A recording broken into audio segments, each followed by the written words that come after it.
welcome to the Animal Intuitive Show. This is Angela Webb, and I'm excited to have you here this evening. I have a wonderful guest, Linda Tellington-Jones. She is the innovator of Tellington TTouch, which was developed over 4 decades ago. This is a very simple yet effective method for helping animals with behavioral and training issues. So, animal lovers, this is for you tonight. You can help your animals at home with Tellington TTouch, and Tellington TTouch and animal communication go hand in hand. So I'm very excited to talk about all of this. There's so much to talk about tonight. Welcome, Linda. Thank you for being here. It's my pleasure. So please let other people know about this program, because there's a lot of people out there who are struggling with behavioral issues and other matters with their animals, health issues. And Tellington TTouch is a wonderful solution for that. So please do let people know on here that we are here. This is a really fascinating story, how this started. If we could go way back, Linda, to the evolution of TTouch, it actually starts way back with your grandfather in Russia, right? It starts when I grew up in Canada, and when I was 6 years old, we moved from Edmonton, Alberta, to a farm for my father to help my grandfather during the war. Okay. And this would be 1937, had to ride to school. And so my father went and bought me a horse. I'd never ridden before. Nobody gave me the lessons. I got on bareback and rode to school with my cousins. And for 6 years, I rode to school. And when I was 9, I was very fortunate we moved to a place where we were just a mile and a half down the road from a wonderful stable riding with horses. And I would ride to school and then ride home and go to the stable every night. So I rode all the time. Incredible. Yeah, it was incredible. And I've just been really blessed. I married a man who was 20 years older than I went with Tellington. He graduated from the last cavalry class the year I was born. And why I say that, it gave me a leg up because we had a wonderful, really wonderful school for riding instructors and trainers at Pacific Coast Equestrian Research Farm for many years. But all horse people have dogs. And of course, we bred Great Danes on our ranch just for company and protection. You don't have to train Great Danes; they just know it naturally. It's really interesting, and so where my grandfather came up. First of all, I was in the show world with horses. I did my parents riding, set a record for riding 100 miles in 13 and a half hours. In 1961, it was a record that stood for 7 years. And I did a lot of eventing and steeplechasing. And I had this wonderful 9-month school for riding instructor at Coast Equestrian Research Farm in Badger, California. And I was always, actually what happened in 1960, my grandfather, Will Keywood, came to our farm and I had never met him before. And because he had divorced my grandmother, and I grew up with his brother thinking that was my grandfather. It's another whole story. And it was all friendly. It was all taking care of my grandmother. Interesting. Anyway, Will Keywood brought a form of massage to us, which he had learned from Russian gypsies when he was a trainer in Moscow, in Russia. American trainer, training in India. And so we started using this form of massage with our horses. And it was very effective for helping horses recover after hard endurance riding. Never crossed my mind that you could actually affect the behavior of a horse. And by the way, I want to mention that we wrote a book then in 1965 called Physical Therapy and Massage for the Athletic Horse. And it was the first connection with first thing that we can find in print about massage for horses. Okay. But like I say, it never crossed my mind that you could actually affect the behavior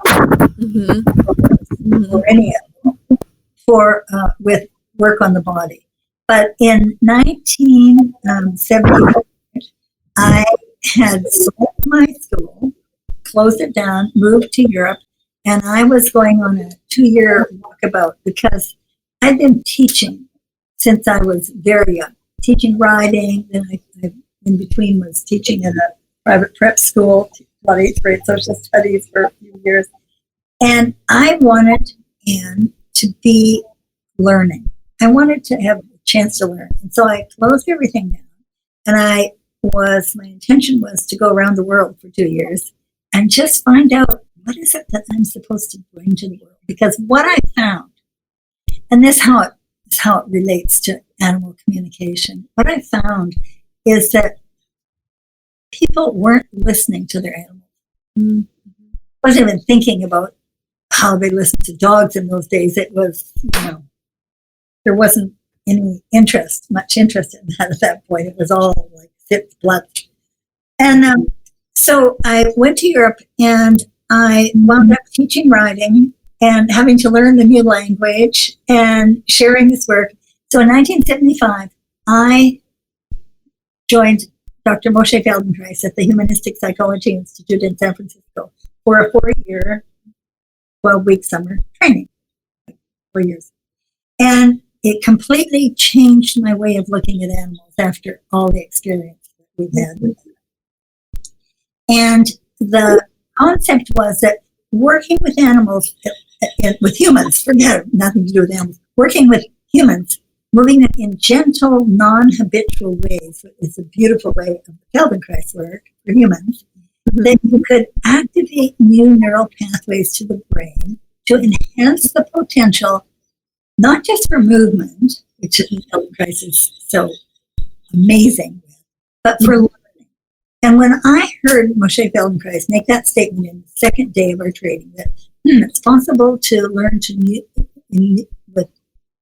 learn by just moving the body gently, without force, without this constant repetition, I thought, you know what? If that's true for a human, it's got to be true for a horse. And that's how I went out that very afternoon and I picked the horse that didn't want to be caught, didn't want to be touched, and just started moving her in ways, gentle ways, that were interesting to her. And we've been doing this stuff for years with massage, but not with that intent. And so what happened is I worked with this horse maybe 20 minutes. And this was the horse that was 16 years old, never been ridden. She was a broodmare, an Arabian broodmare. This guy had just bought her from Montana, California. And so he called me the next morning and said, Linda, I don't know what you did with my horse, but instead of having to chase her to catch her, to bring her in to feed every night, after you left and I turned her out, she came right to the gate. And when I took her into the stall, instead of like heading for the feed, which would be logical, she just kind of stood beside me, like with her head close to me, like, do something. And I thought, that's really interesting, because this was a horse that couldn't be caught before. I had to chase her to catch her. And so I started experimenting, moving horses in different ways, and that was my first book. It's still in print. It was published first in 1978 on the Tellington method. And what happened, I used that work beautifully for many years, for 8 years. And then in 1983, we've got some sound coming through. What that is? In 1983, I was doing a weekend workshop at the Delaware Equine Veterinary Clinic, and one of the vets had a horse that, they couldn't figure out what was wrong with her. She hated to be groomed, hated to be touched. She'd bare her teeth and threatened to kick or bite if you groomed her or went to saddle her. And back in those days, in the veterinary world, all they did, and these were the top veterinarians, they only x-rayed from the knees and hocks down. There was no osteopathy, acupuncture, craniosacral, none of that horse people have available today. Mm-hmm. So I put my hands on this mare in this very quiet way, just giving her a sense of herself. Mm-hmm. And she got really quiet. And her owner said, Linda, wait a minute, like, what are you doing? Like, what is your secret? I mean, why is this horse so quiet under your hand? And I intuitively said, don't worry what I'm doing. Just go up and put your hands on the shoulder and move the skin in a circle. And when I said that, and I thought, wait a minute, like that's not part of the Feldenkrais work. What is that? But I trust my intuition. Story. Obviously, if you I've interrupted with them noticing this is as much of a story about animals and helping animals as it is about a woman before her time. It seems like, thinking back to the time that you were doing all this independent travel, and it's pretty amazing. Actually, I'm kind of curious about that too. But well, let me tell you about it. How I decided where to go and what to do, because I had a lot of invitations when I decided to go to Europe, and I just had this feeling. This has to do with animal communication. I had this feeling like I was a fairy, and I put out these little feelers, and I just kind of feel, where is the door open? What feels like the right thing to do? And I want to jump in and tell you that for my 30th birthday, I saw an advertisement in the San Francisco Chronicle. For $5, you could get the first astrological chart done by a computer. It was in Stanford University basement. And I ordered it, and in it, it said that in my lifetime, I would develop a form of communication that would spread around the world. And in order to do so, I had to learn to trust my intuition. I had no idea what intuition was, right, at that point. So I pulled a book out of my husband's library, because he had a really huge library.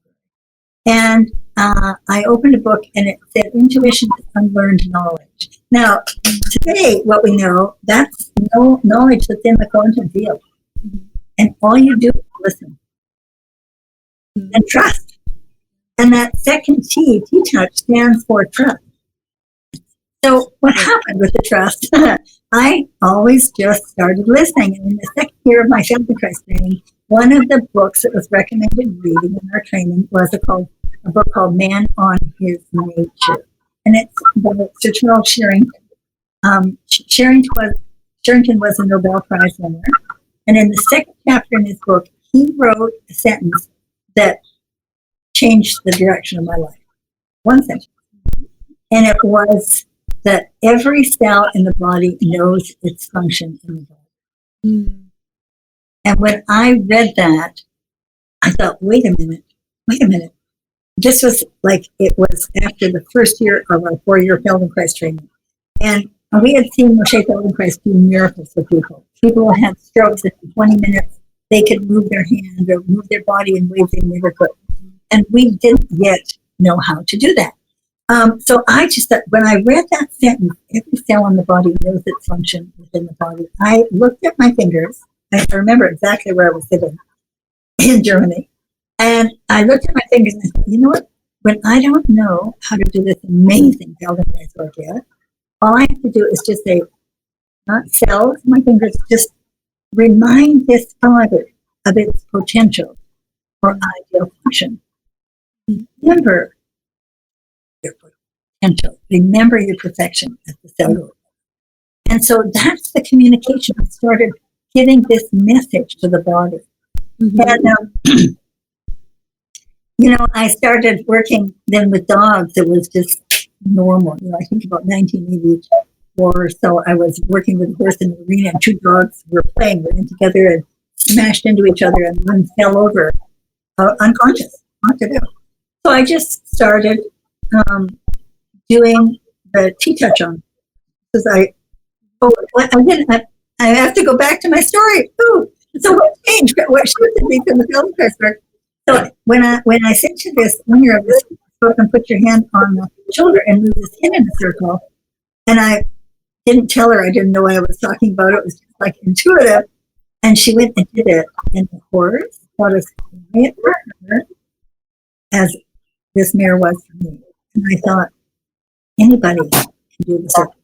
It takes years to learn this beautiful Feldenkrais, but anybody can do the circle. So I just started following the circles, and now, you can go to my website, TTouch.com, and you can see all of the studies that we did over years showing the effect on the activation of the hemispheres, releasing pain at the cellular level, reducing blood pressure and temperature and pulse in like minutes, just by doing this work on the body. And so that kind of led me on this journey. And the communication, like when the connection with communication, every circle in the quarter is communication. Every movement, every time you move the tissue in one circle in the quarter, we're connecting. And it took me years to find out what is this really. How come I can have a pain and I can release that pain in a matter of minutes with just very gentle work? You can use it immediately on a break or a wound or a cut because you're just talking to the cell. And what does that mean, talking to the cell? Right. I was going to ask you that. If we could help people understand a little bit more in depth about that. So I have a question for you. Like, think about it. How come I breathe without having the responsibility to make it happen? How come my blood flows? What makes the lymph flow? What makes my lungs work? Mm-hmm. And what I've discovered over years of research, you know what? In every cell in our body, it's that divine consciousness, that universal consciousness, that source, that God within every cell in our body. We just connect with that, with this communication, this connection, talking to this amazing consciousness and intelligence in every cell in our body. And a child can do it. That is what is beautiful. And it's on everything. It's not like you have to know the points or the pressure points or anything. We're talking to the cells everywhere. Yeah, and you and I were talking about that because I've recently had a kitty who is a little bit under the weather, and I do practice acupressure and massage, but at that time she couldn't tolerate too much. Cats sometimes they want to isolate and they don't want to on them especially when they're not feeling well. So I happened to be reviewing your materials. I had taken a Tellington TTouch sort of mini course many years ago, and I've used it throughout the years. But at that moment, it just was fresh in my mind, because we were about to do this interview. And she was near where I wanted to sit down with her, maybe do some work with her. But she started to go away from me on the bed. So I went and I just did a couple circles, and she just sunk. Relaxed right into it, and I was able to do that, and I didn't have to go into the whole acupressure routine and feeling for points and where to go. I didn't have to bother her with that at that moment, and that has its place, but it was wonderful, and it's something that everybody can just do at any time at home. So exactly, with your own hands. Right. That's the beauty of it. And it's taken me years to actually discover, because intuitively I would get, over the years, it started in the early 80s. I would get these words, these phrases that would come to me like, it's about cooperation instead of competition. Yeah. Communication. Yeah. And learning to act and not react.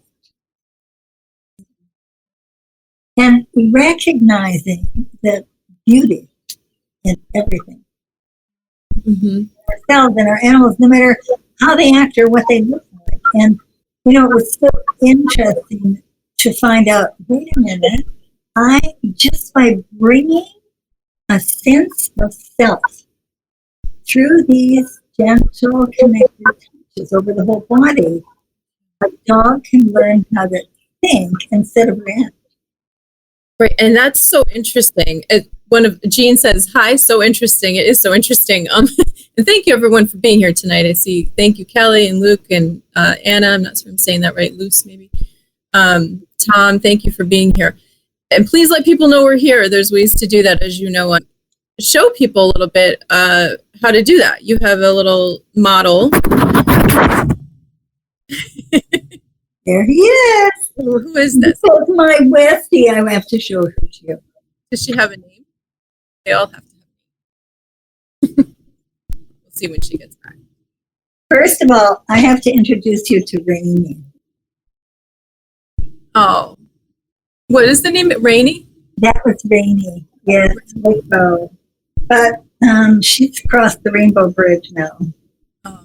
And and because we travel so much and we're on the road so much, it's, we always had house sitters who came in for her. So this is Barney, and he's going to have you see how to do some TTouch. Barney? Yeah, this is Barney. Hello.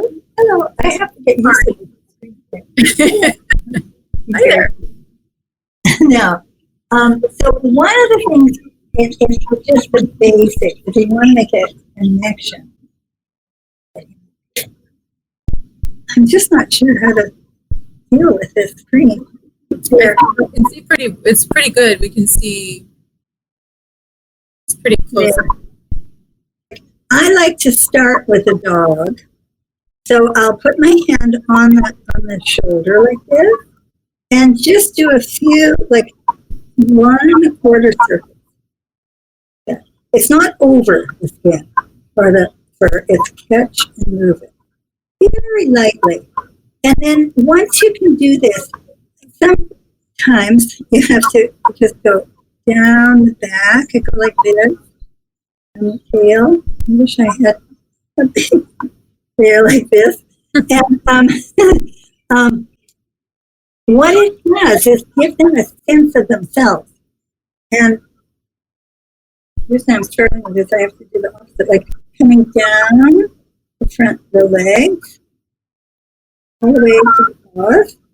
And it's just this very simple circle and quarter. And you can do a little lift. Just a little lift. Yeah. And what that does, Anne and everybody watching, it connects them into the body. It grounds them. And instead of reacting to everything, to things around them, which is a natural thing for a dog to do, they can learn to be like a Lassie. All these stories you hear about Lassie. Well, listen, I don't know if any of you have the pleasure of knowing the dogs that really are like that. When we treat them like they understand, they show us a whole different thing. And the TTouch, getting them so that you can actually touch them on every part of the body, gives them a sense of themselves. And we do all kinds of things. Like, I just want to give you this touch on the ear. So around the base of the ear is the triple heater meridian. And that affects the digestion and the respiratory system. So if you have a dog with a problem, or a horse, or a cat, doesn't matter, but what you do is like you do a circle with the thumb at the base of the ear, and then a slide gently out to the tips. If you're dealing with allergies, like I do a little tiny, very light circle like this, tiny circles out and little slides. If you have a general thing like an allergy. But just for, if you've got a dog in trouble or a cat and you're taking them to the vet, if they've been injured on the way to the vet, you can keep them out of shock and bring them out of shock by doing these ear slides.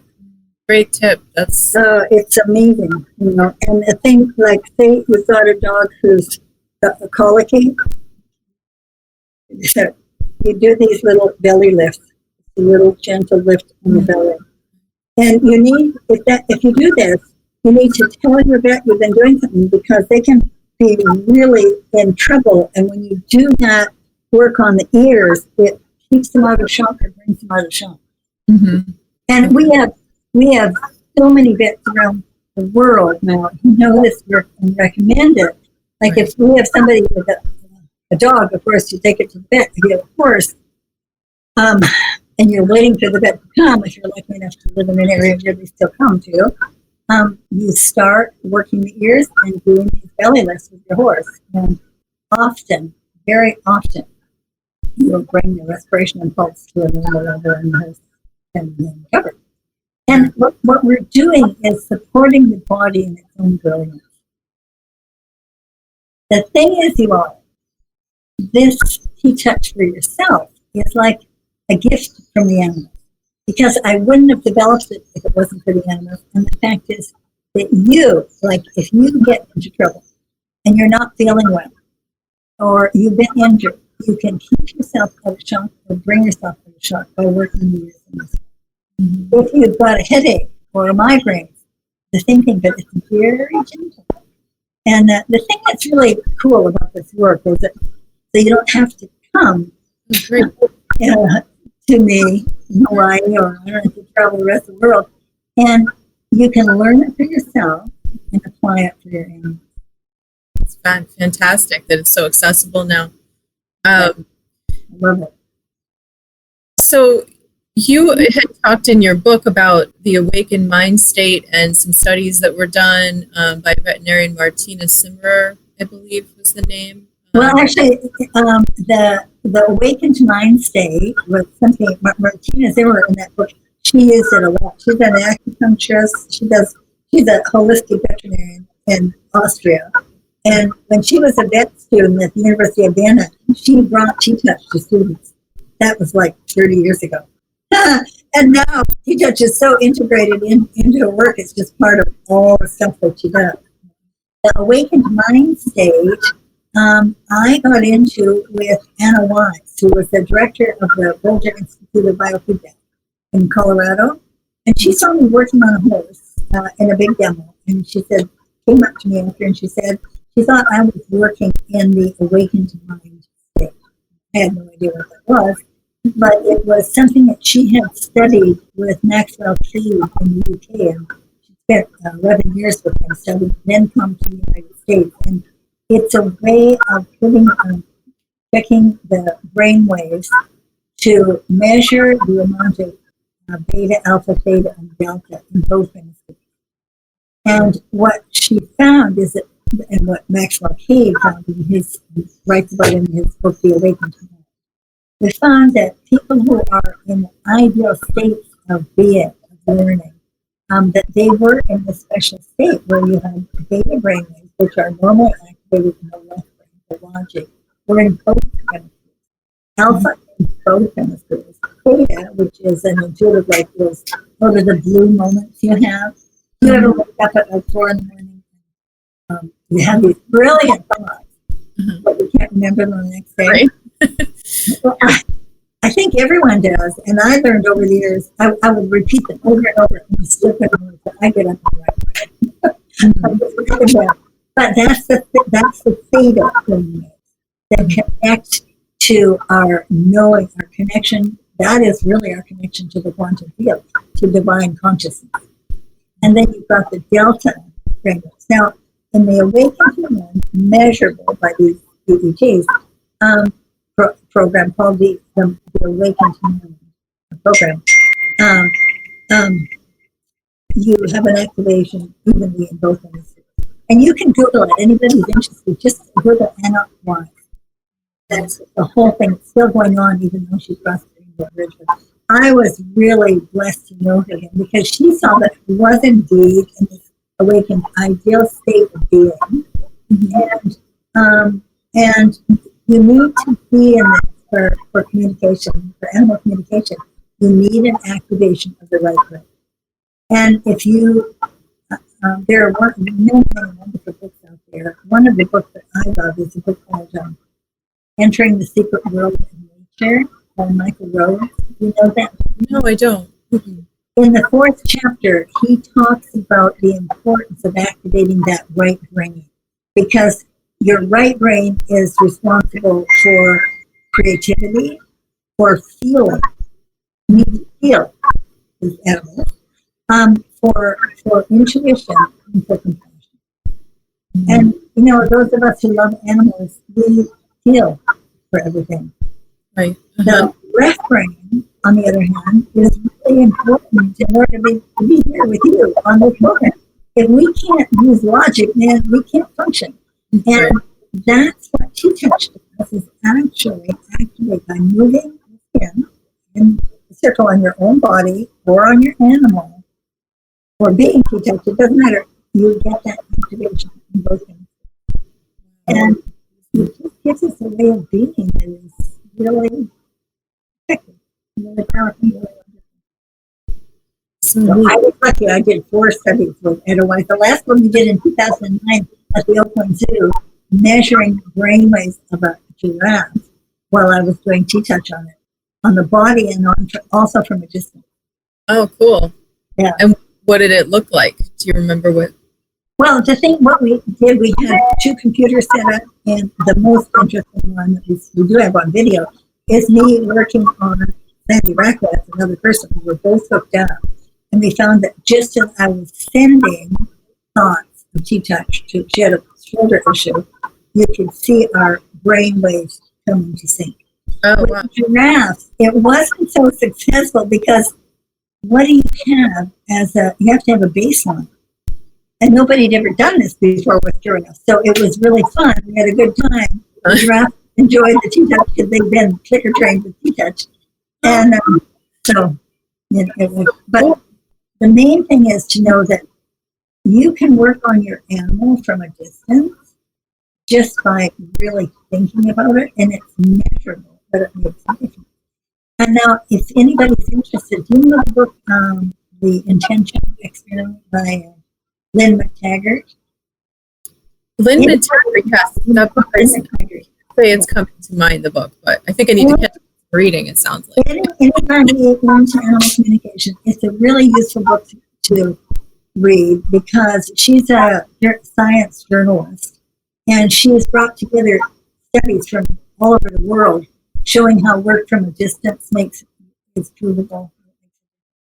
And so with your animal communication, it's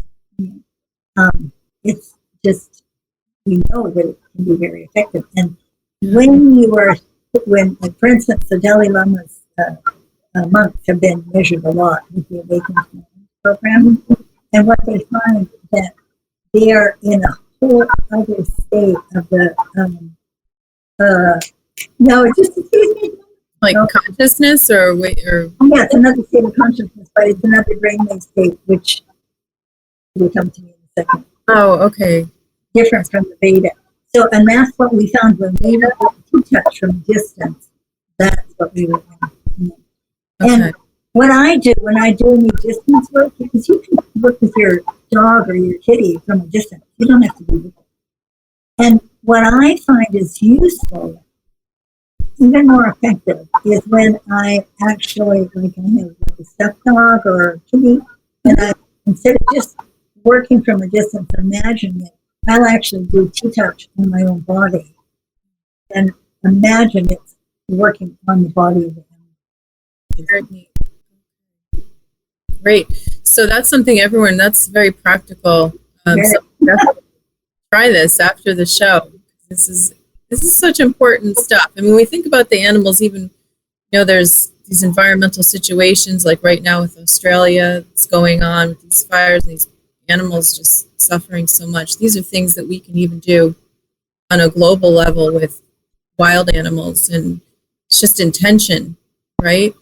Absolutely. And also what I feel is really important is call in your guardian angels. I mean, use prayer and use visualization to help them find a way to escape or to just feel our love and our appreciation where they can. Instead of going to a place of panic, it doesn't help them. Just bring in love. Yeah. And boy, that I have many of our practitioners around the world. When we first started going into shelters, many people are freaked out. I mean, they just can't stand the fact that animal won't find a home, and it doesn't help. So what can help? What I suggest is, in any situation like this, call in their guardian angels. We all have them, and they all have them. And go in with that, just bringing in love. And really, this is where we do the heart hug, what we call it. It's called the TTouch heart hug, so that you put one hand over the other, just on your heart chakra, on your chest, and just imagine the face of the paw, because when you imagine, that activates the right brain. And then you imagine on this card, when you take off the wall, you imagine you're fixed toward the ground with 9 over on the right shoulder, 3 on the left shoulder, and 12 under. Yeah. So, but it's a small circle. So I always start first to the right, but I imagine I catch the skin at 6, and I have a broken hand where I broke my elbow and my shoulder 9 weeks ago, so I can't quite yet bring the other hand. So I can do it with one hand, but I can hold my fingers like this, and I just move the tissue gently from 6, 9, 12, 6. A deep breath and just try it.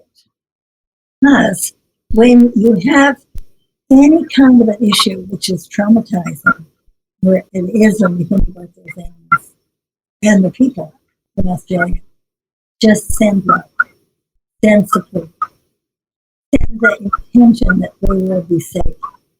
They will find a way to feel, to be protected, to be safe. Just hold them.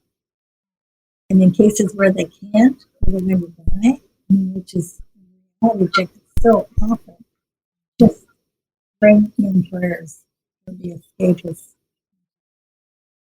And by doing this, instead of allowing that trauma and that gremlin to take over, what this 1 1/4 circle does, which we have discovered in the studies of the brain, is that brings us to a quiet place of heart coherence. And that's actually measurable with the heart math.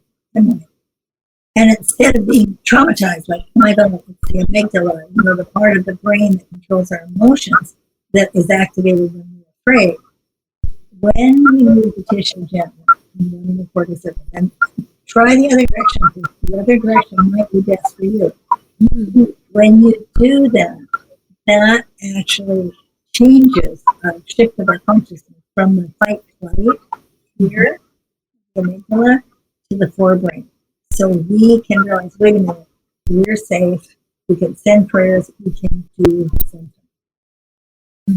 Just from our intention. Yeah.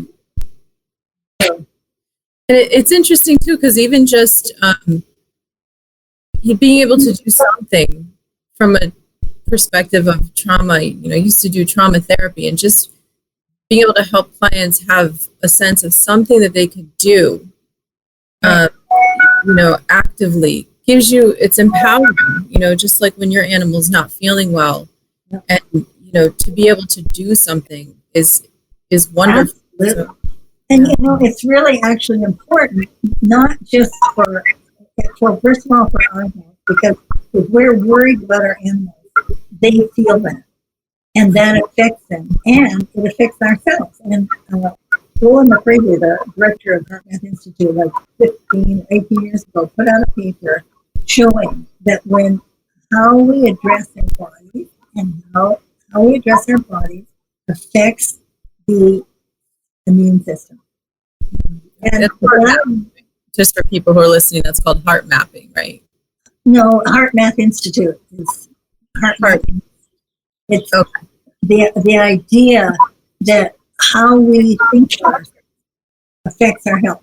Now, I carry that over into the animals, because how we see our animals is part of how we communicate with them. If we think, oh, well, that animal is just being stubborn, or, he's doing this on purpose to me. When we think that, we disempower ourselves in terms of having something to do with them. And if we think, oh, he's just stubborn, we put these labels on them and we limit their potential. So one of the basic premises of the Tellington method is this idea that if we want to change behavior, we have to change our minds about that cat, dog, horse, guinea pig, whatever it is. And if we hold their potential for the ideal behavior that we want, or the ideal performance that we would like to have, or the ideal health that we're bringing. We hold that potential. We see the beauty. And that's part of gratitude. That's the whole, this is why I can lift my arm, which the doctor said no possible way in 1 week. Hey, it should have just come out of the sling, but it's been out of the sling for 2 weeks. So it's this attitude of gratitude. My gosh, this could have been my right arm that got broken. It could have been, my pelvis and my head. Yeah. And it's my left arm, and I have something to do with it. So everything I do in life, it's this attitude of gratitude makes a difference. Wonderful. You must have made that doctor a believer. Your doctor must have come out believing in this. I don't think he even notices. Oh. I figured you would have told him. He's only seen me for a few minutes ever, so I don't know. Oh, interesting. Like my optometrist said, the guys that you go to, because I'm 82, twice a year I have to go to get my eyes checked. And I had a new guy in this organization, and he looked at my eyes, and my left eye had changed from 20 over 70, 20 over 40. And he said, "Oh, you're a phenomenon. You must be eating a lot of carrots." Yeah, really. I don't think so. I mean, I use water and TTouch and intention, but I do things actively to take care of myself. And that's the same thing with our animals. If we hold the potential of how they could be as we would like them to be, and forgive them for any behaviors, like your dog barking. Yes. We have to forgive them, but it doesn't mean you accept the behavior. You can change the behavior and realize you didn't know any better. You didn't have any other choices. How's he doing, by the way? How are you doing?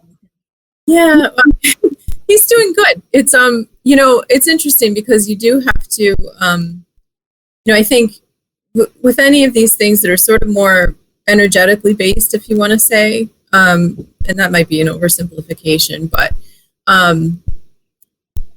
more holistic.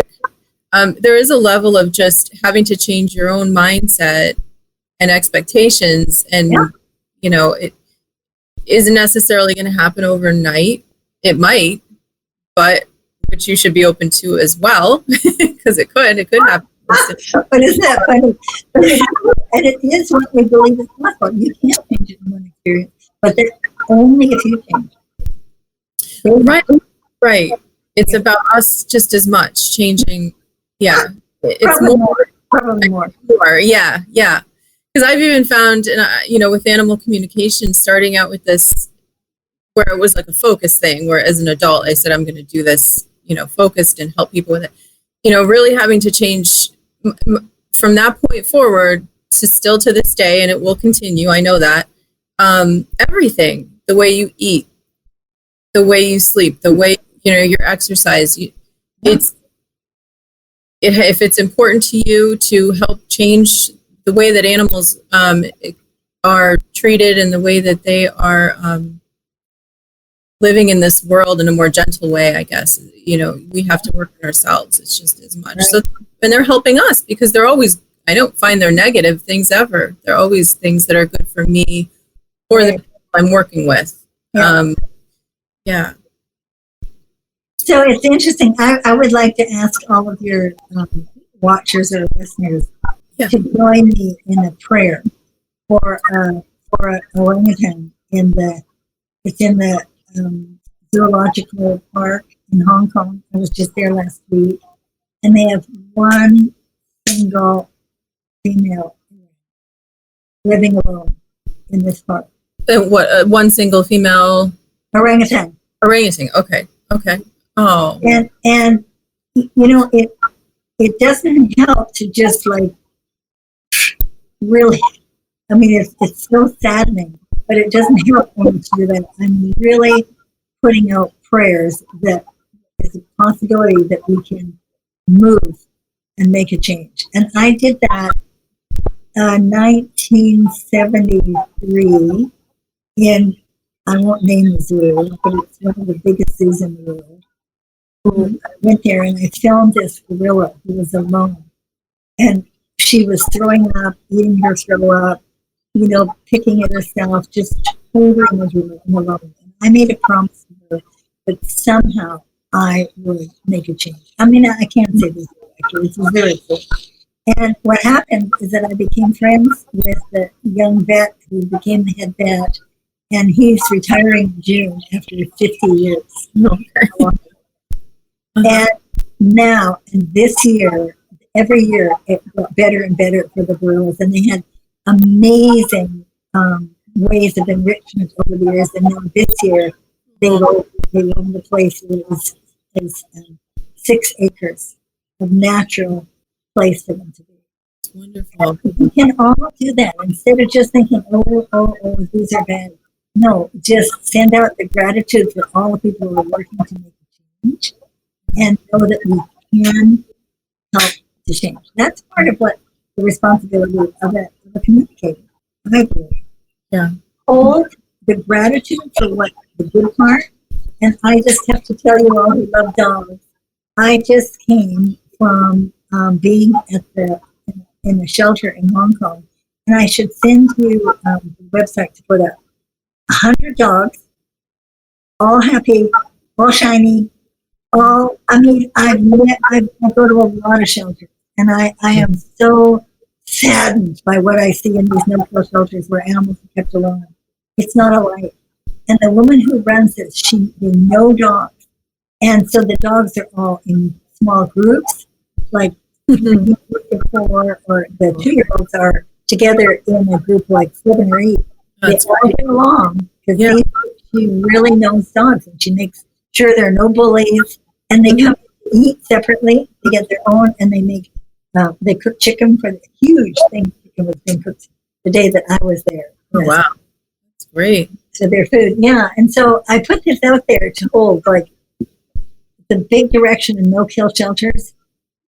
Get people who can put dogs together and make a happy environment. Yeah, that's a good message. It's something we should start spreading that. Yeah. It's amazing. It's just amazing. Yeah, for people that work in shelters, let's talk to people about that. Share that message. So, right. And let's do, just maybe just real quick, do a quick intention for a few seconds to those animals that are, or to the orangutan that you spoke about, that we just want to send out. Love, appreciation for what she is bringing to people, because they love her, and you can see she really connects with everybody there. We need to get her company and get her enrichment. We'll keep doing that even after the show. Absolutely. And I wonder if anybody has any questions too, because you have an amazing opportunity here. You have Linda Tellington-Jones, developed Tellington TTouch here. So people are sometimes shy. Don't be shy. Right. And I know it's some of the information is sort of thick, but it gives you something to explore and delve into. Even after this, look into some of these things that have been talked about here. Well, please go to my website, TTouch.com. Yeah. And on Facebook, you can go to my Facebook site. It's Tellington TTouch World. Mm-hmm. When you get lots of stuff, and we have a wonderful community that we developed that you can join up, and you get access to all my videos, all of the stuff, all the webinars that we do every week, and ask questions, and it's a really wonderful. Okay. 2 years. I do have a question here. Is there a book you can recommend? And Jean, did you mean like specific to TTouch? Because I know there's many, or did you mean something else? Helpful with, because I know, Linda, you have several books, right? You have. I have 21 books and 15. More than several. Yeah, I have a few. And I'll show you this one. The book that I mentioned, if people want to understand how distance communication works, that was by Lynn McTaggart, The Intentions Experiment. Hold on a second. Okay. Lynn McTaggart, The Intentions Experiment. Oh, I just pulled out my first book. She's checking everyone. I want to pull out one for you. Yeah, I think it's a good idea to go to her site. There's so much on there. I'm trying to find a book in English. And if there's any other questions, feel free to post those. You could just type them in, and if people have any questions about how to do TTouch or how it works or anything we talked about.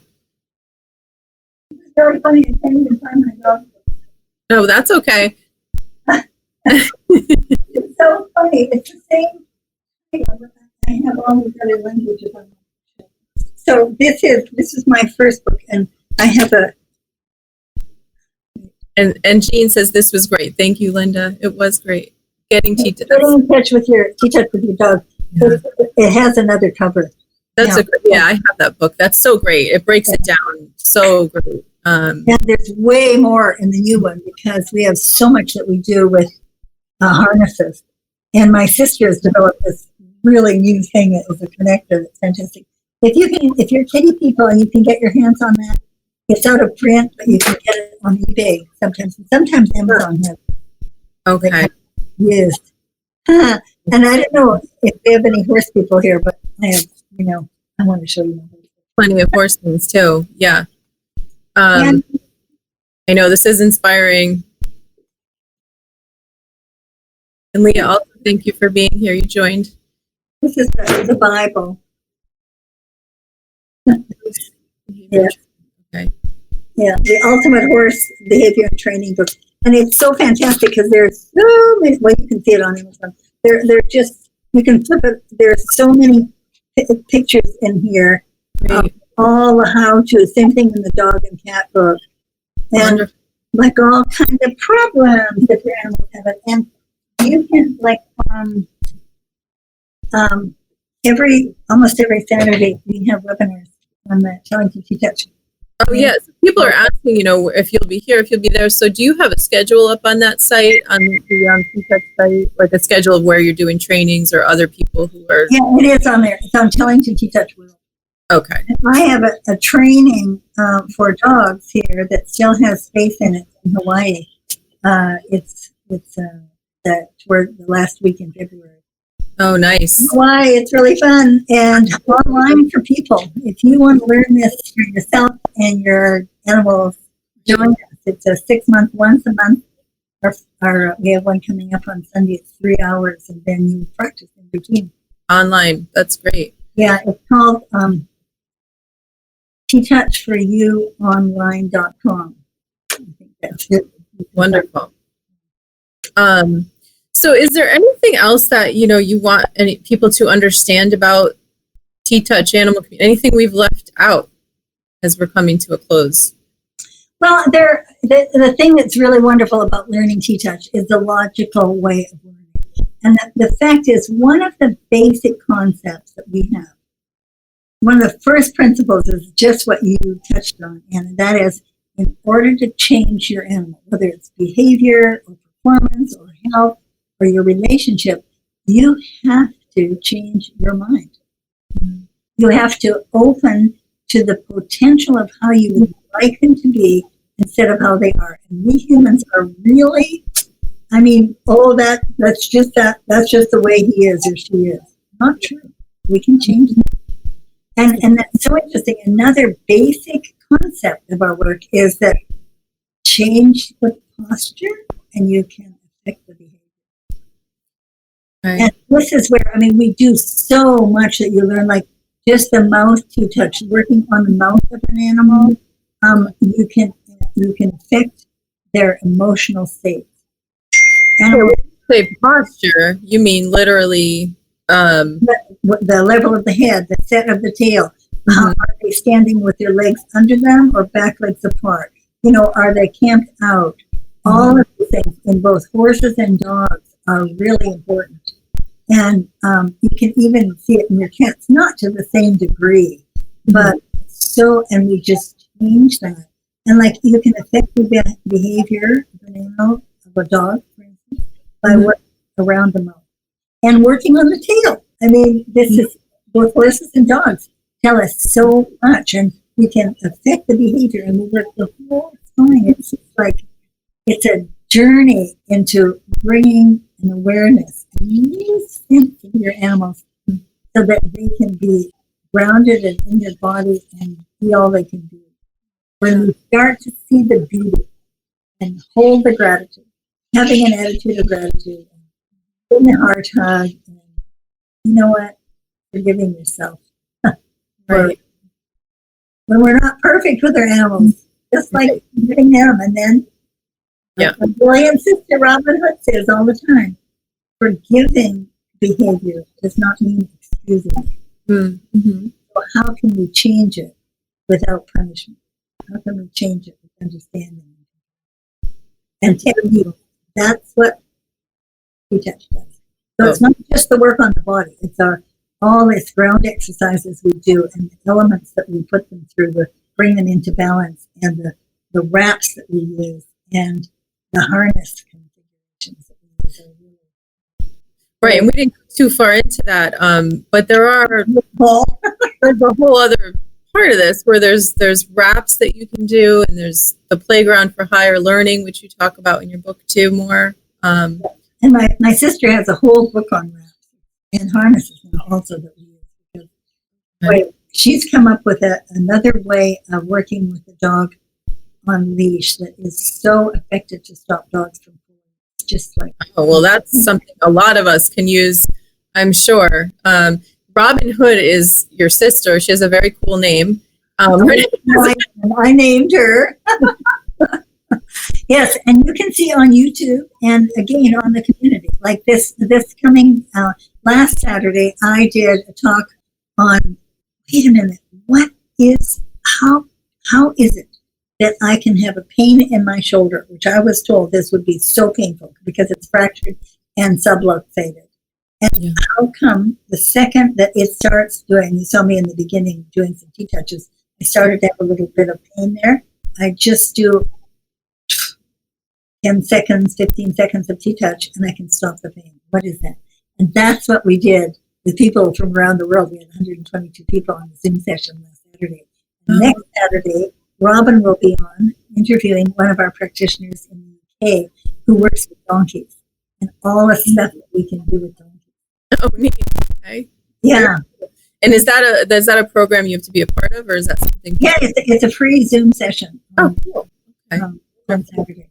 Go to the Tellington TTouch community. And you have to register, and then you'll get the Zoom. Very neat. Thank you so much, Linda. This has been so informative and inspirational, educational. So, we just are really grateful, as you said, gratitude that you're here. We really appreciate you being here. Thank you. And everyone who joined us. About your dog. Oh, Kane. Yes, yeah.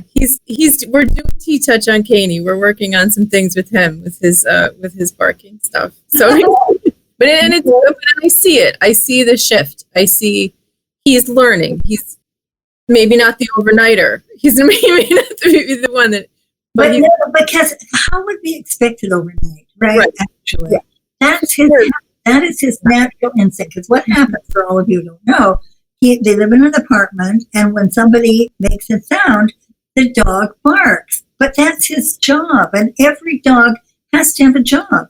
So if you say, thank you, I got it, now leave it to me, and then have him come back to you, and sit down, turn his back to that, and get a few touches on him. Well, hi. Let me see him. Hello. This is Gracie, and we've been doing TTouch on Gracie too. So she's here tonight. Gracie, good. It's so interesting that they're such wonderful animals, aren't they? I mean, the biggest gift for me is when a cat who doesn't like people comes up and offers their forehead like this. Yeah, it's incredible. I mean, isn't that like the greatest gift that you can have? I'm so excited when that happens. Yeah, really incredible. So join me. And I'd love to invite you actually to come on Sunday if you had time and experience this today. It's on cellular wisdom. It's a month. Of course, it goes over 6 months now. We've had 6 month program. Okay, very neat. Wonderful. Thank you so much. And I'll send you the information.